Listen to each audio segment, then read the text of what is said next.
качество медицинской, мать ее, помощь. Сдохнешь, блин, пока до вас тут доберешься.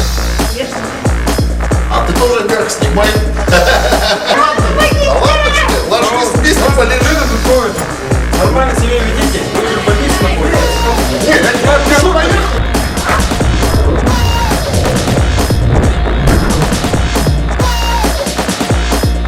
Слушай, пивчик будешь? Да, спасибо. Я на больничку заезжал тут. Заныкать удалось. О, я хлопнул.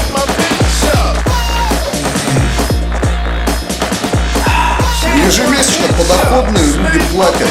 В очереди сидишь, где хер кто выйдет, короче. Как чего, пока права качать не начнешь. Ты прикинь, в приемнике на меня наехали, благо вообще отбился. Там черт какой-то этот вышел, типа, пальцы гнет, я на врач, все дела, типа. Операцию?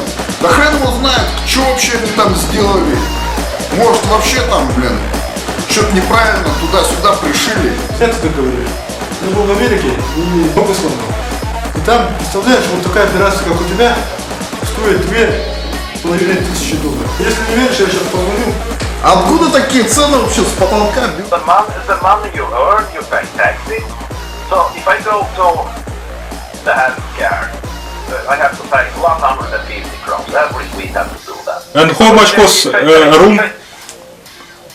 Oh, I think you pay 50 crowns a day or something. It's not like the United States when you have to pay for everything. If you have broken legs, that's $20,000 or... Рекомендации мои.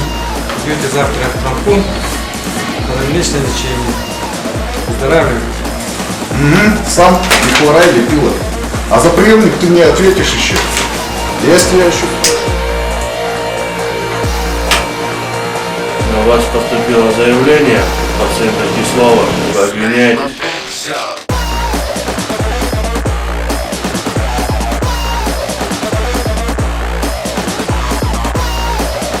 По полису ОМС гражданам Российской Федерации медицинская помощь предоставляется бесплатно.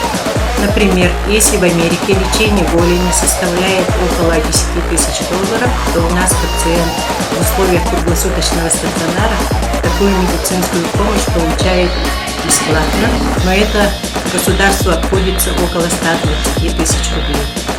Начиная с 2017 года во всех страховых компаниях заработали страховые представители второго уровня. Они будут сопровождать пациентов на всех этапах оказания медицинской помощи. Это будет большая помощь в работе медицинских организаций и самим пациентам.